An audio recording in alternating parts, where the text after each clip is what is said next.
8h06 sur Zone de RTCI, on vient de retrouver à l'instant Gonzalez avec Unrequited Love. Bienvenue à tous ceux qui se joignent à nous, c'est le réveil malin sur RTCI accompagné de Sonia Hideoui, côté technique, Im Babachir, côté micro. Je vous rappelle qu'on est ensemble jusqu'à 8h30 du matin.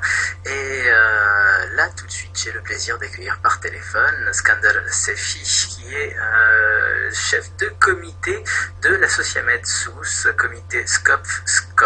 Il va nous expliquer dans quelques instants ce que c'est exactement. Et on va parler du Teddy Bear Hospital. Bonjour. Bonjour, Émile. Alors donc, tout d'abord je me représente. Donc, Skander Sefi, 3e année à la faculté de médecine de Sousse, et je suis exactement responsable local du comité SCOP de santé publique. D'accord. Qu'est-ce que le SCOP exactement pour le ceux qui situer les gens qui nous écoutent? Bien sûr, oui. Exactement. Donc, SCOP, c'est Standing Committee on Public Health, donc qui fait partie intégrale de l'association en tant que comité externe.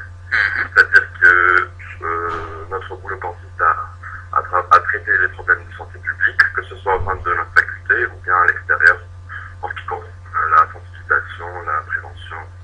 D'accord. D'accord. Donc, je rappelle la Sociamed pour ceux qui ne la connaissent pas. Donc, c'est l'association des stagiaires internes et des étudiants en médecine, et qui a été nationalisée depuis un an déjà. Elle compte plus de 2000 adhérents, donc on a un effectif assez nombreux. Pour notre projet Teddy Bear Hospital, donc il est reconnu par l'IFMSA, qui est la Fédération internationale des étudiants, des associations des étudiants en médecine, dont la Sociamed fait partie. Et c'est une première pour nous en Tunisie de créer ce projet qui est Teddy Bear Hospital, l'hôpital des nounours. D'accord, c'est un projet qui, on va le rappeler, a commencé en Allemagne. Oui, il a commencé en Allemagne, exactement. Donc, il s'est propagé un peu partout en Europe, mais ça va être une première pour nous en Tunisie, donc on va commencer avec une expérience pilote. Donc, l'hôpital des nounours, ça consiste à simuler un hôpital. C'est une sorte de manifestation avec des stands, des ateliers interactifs, avec des enfants âgés de 5 à 7 ans. Et ces enfants, à leur tour, ils vont jouer le rôle de parents des nounours. Donc ils vont venir avec leurs nounours, et ils vont suivre les différents stands. On dirait qu'ils viennent avec leurs nounours à l'hôpital, supposons qu'il a une quelconque maladie. Et il va suivre les différents stands pour voir comment ça se passe, comment guérir cette maladie. Comment se passe la consultation? Exactement. Ça va de la consultation aux soins infirmiers, à la pharmacie, au bloc opératoire. Tout cela dans le but d'atténuer la peur des enfants du monde hospitalier et de la blouse blanche en général, et de faciliter la communication entre l'enfant et le médecin. Est-ce que vous pensez qu'il existe véritablement une peur de l'enfant de la blouse blanche, à part celle du dentiste? Oui, exactement. Parce que l'idée reçue, c'est que la peur existe seulement du dentiste, mais quand on va par exemple dans les services d'ORL, les enfants qui ont otite ou quelque chose comme ça, ils ont toujours peur des médecins. Donc ça va.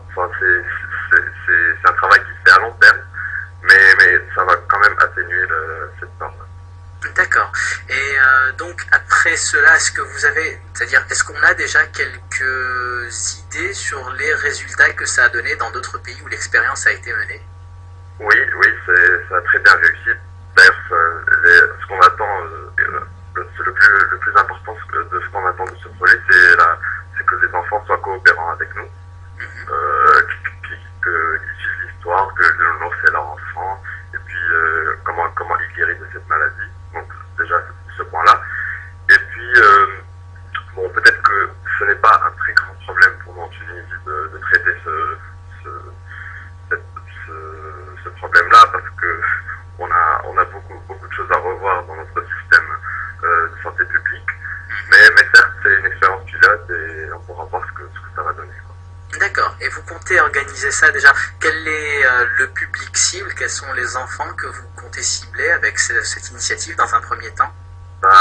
Les enfants âgés de 5 à 7 ans, donc en préscolaire et les premières années de l'école primaire.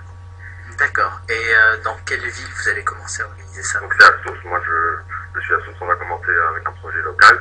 Et si ça réussit, Inch'Allah, donc on va essayer de le nationaliser dans les 4 facultés de médecine, à savoir Sousse, Fax, Tunis et Monastir. D'accord. Et vous comptez organiser ça quand? Donc ce sera le 28 novembre, le mercredi 28 novembre, à l'école Kids Paradise, à Fzema-Ralbia. D'accord. Qu'est-ce qu'il y a d'autre à rajouter par rapport justement à l'organisation de ce Teddy Bear Hospital dans sa première édition? Oui.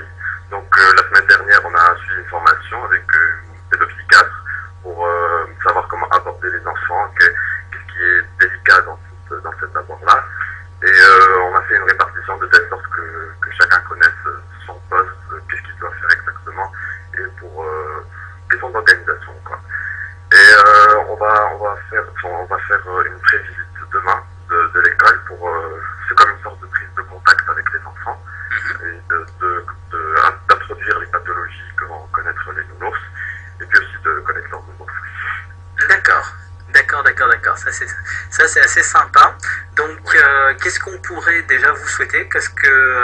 Comment est-ce que les gens qui voudraient vous aider, qui voudraient coopérer avec vous, pourraient faire?